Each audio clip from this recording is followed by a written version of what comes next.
Donc nous voilà pour la 5e partie de ce tutoriel où nous allons exploiter ce que nous avons vu précédemment, à savoir que c'est le sous-système A qui pénalise le plus la disponibilité de l'encaisseuse.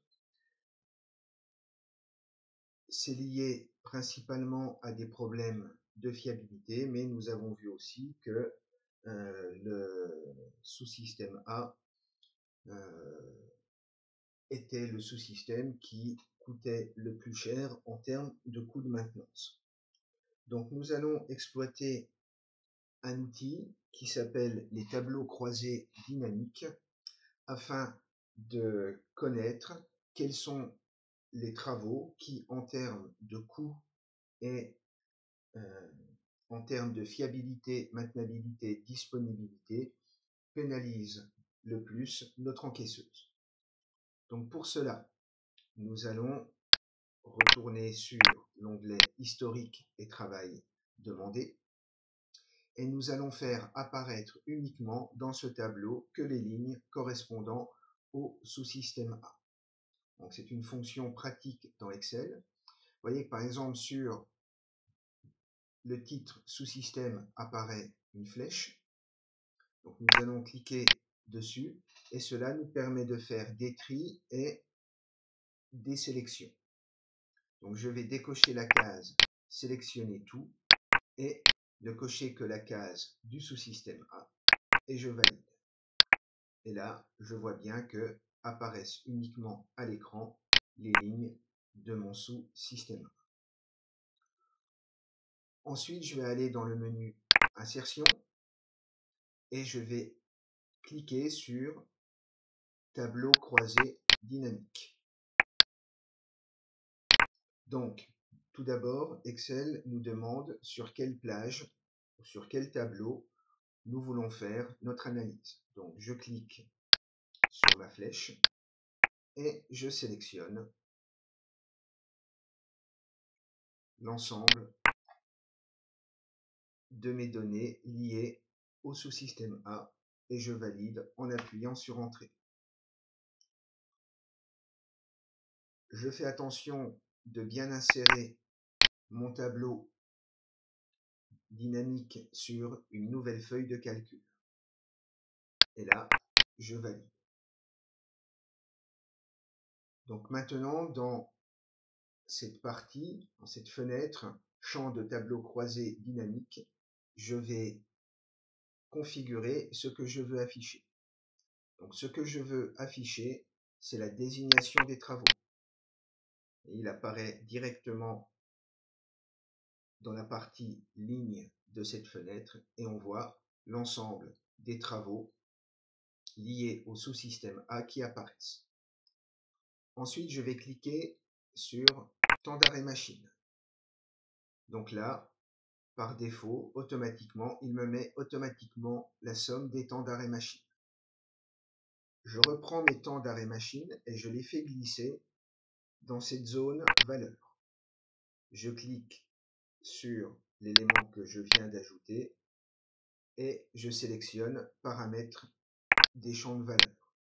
Et là, je sélectionne nombre.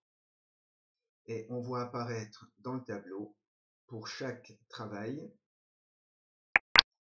le nombre de temps d'arrêt, c'est-à-dire le nombre d'interventions, le nombre de pannes que j'ai eu. Je reprends ensuite une troisième et dernière fois mes temps d'arrêt machine. Je le sélectionne.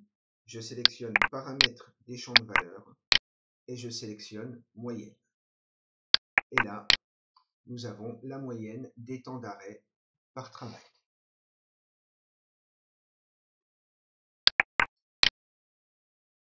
Donc, en cliquant sur la flèche en regard de étiquette des lignes, je vois option de tri supplémentaire.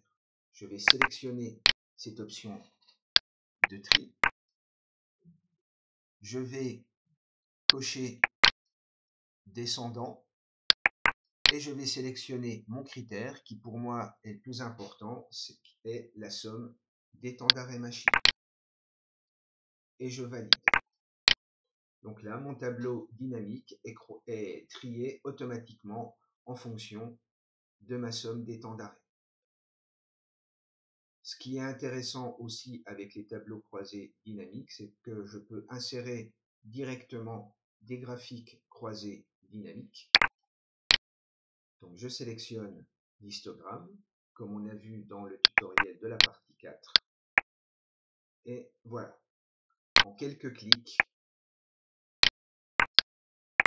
j'ai fait mon analyse FMD. Dès que je reclique dans le tableau, la fenêtre réapparaît. Quand je clique en dehors, elle disparaît. Donc nous allons pouvoir faire la même chose avec les coûts. Donc, je reviens sur mon onglet historique et travail demandé.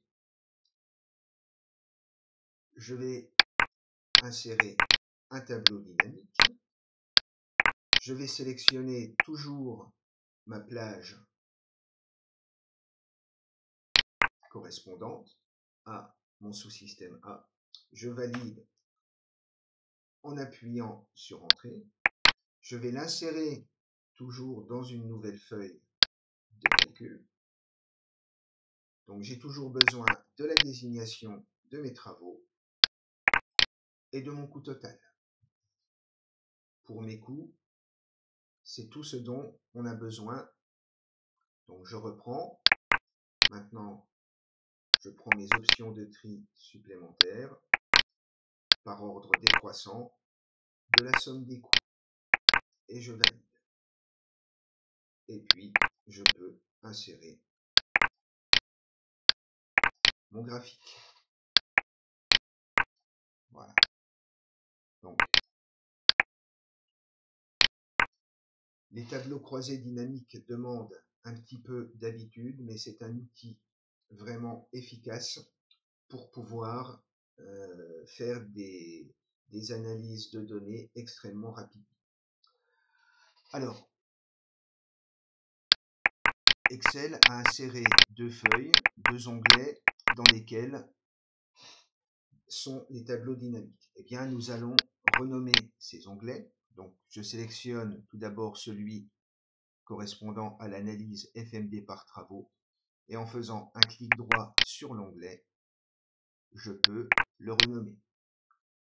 Donc, je vais l'appeler par exemple FMD travaux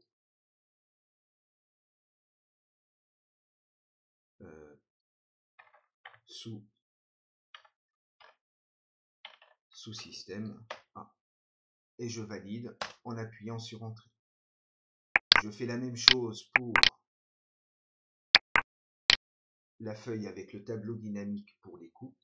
Donc, j'ai marqué coûts, travaux, sous-système A. Voilà. Ensuite, ces onglets, nous pouvons les déplacer. Donc, je vais aller les mettre à la fin de mes analyses, par exemple. Voilà, en naviguant avec les barres. Voilà. Et en faisant glisser tout simplement pour pouvoir les mettre où l'on souhaite. Voilà, donc cette dernière partie des tutoriels Excel nécessaires pour pouvoir gérer des données de maintenance à l'aide de l'outil tableur.